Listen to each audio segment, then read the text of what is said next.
L'autre intuition géniale de Maffezoli, qui dans sa thèse de doctorat d'État en 1976, si je ne m'abuse, avait parlé de totalitarisme doux, c'était de montrer que dans cet effondrement de la modernité, il y a une faillite des élites qui aujourd'hui ne sont plus du tout ni capables de penser le monde, parce qu'ils sont arriérés sur le plan de leur logique et de leur référentiel, mais aussi se sont mis en trahison de leur service de l'intérêt collectif.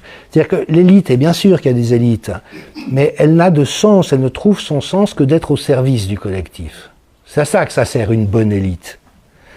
Mais quand elle ne sert plus que son intérêt dévoyé ou des intérêts auxquels elle s'est prostituée, à ce moment-là, elle devient nocive pour le collectif. Et c'est ce qu'on voit maintenant. On est dans un état de maltraitance de la part des élites sur la population, de manipulation, de torture psychologique. On est vraiment dans du lourd de chez lourd.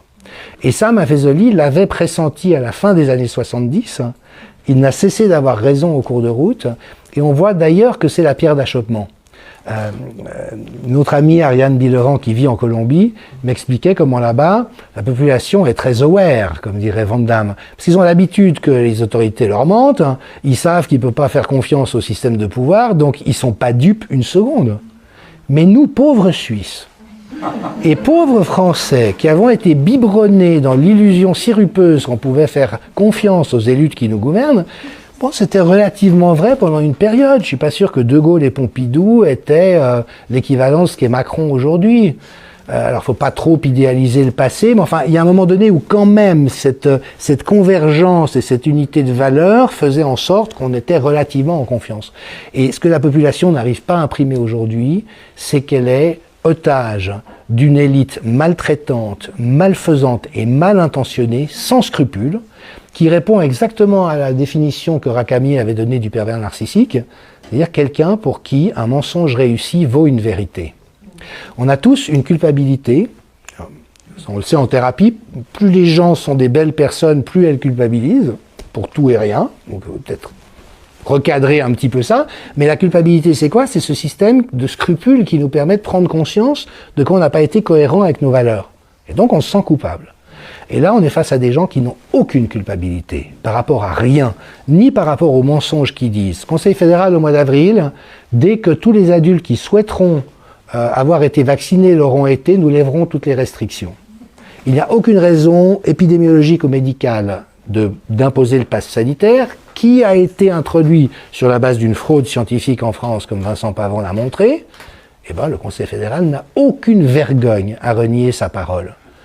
On est en train de torturer les enfants, il n'y a pas d'autre terme. Je disais, c'est un des sujets qui me bouleverse le plus. C'est ignoble ce qu'on est en train de faire vivre aux enfants. On est en train de préparer des troubles du langage, des troubles sociaux, des troubles relationnels, de fracasser leur estime d'eux-mêmes, leur confiance dans la vie, leur confiance dans le monde des adultes. On touche au sacré quand on viole l'enfance. Et maintenant, ils veulent les inoculer de force avec une expérimentation génique pour lesquelles les firmes multicriminelles qui mettent ces produits sur le marché ont obtenu une impunité éternelle. Vous voyez, on est dans des logiques de viol. Et que nos élites soient totalement insensibles à ça, soit qu'elles ne le voient pas, ça c'est plutôt les couches qui sont les petits lieutenants zélés comme les professeurs de haute école à Genève qui s'empressent d'imposer le pass sanitaire alors qu'ils n'en ont pas l'obligation.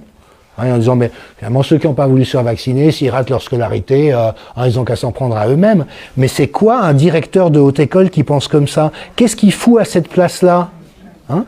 Et j'en terminerai avec ça. Albert Jacquard, je l'ai souvent répété, mais avait dit début des années 90, attention, on est en train de créer un monde dangereux, parce que l'hyper-compétition dans laquelle on est, il y a deux lois de la jungle, il y a la compétition et il y a l'entraide. Et les gens qui ne sont que dans le pôle compétitif, un système qui leur donne un avantage pour se hisser aux positions dominantes, c'est un système où les salopards, les cyniques et les pervers, et c'est ce qu'on voit aujourd'hui, c'est qu'à peu près partout où on se tourne, on voit des gens de cette nature, ou des conformes, qui eux sont pas forcément des pervers ou des tordus, mais qui n'ont surtout pas le courage de s'opposer à quoi que ce soit. Et tout l'establishment universitaire aujourd'hui est comme ça.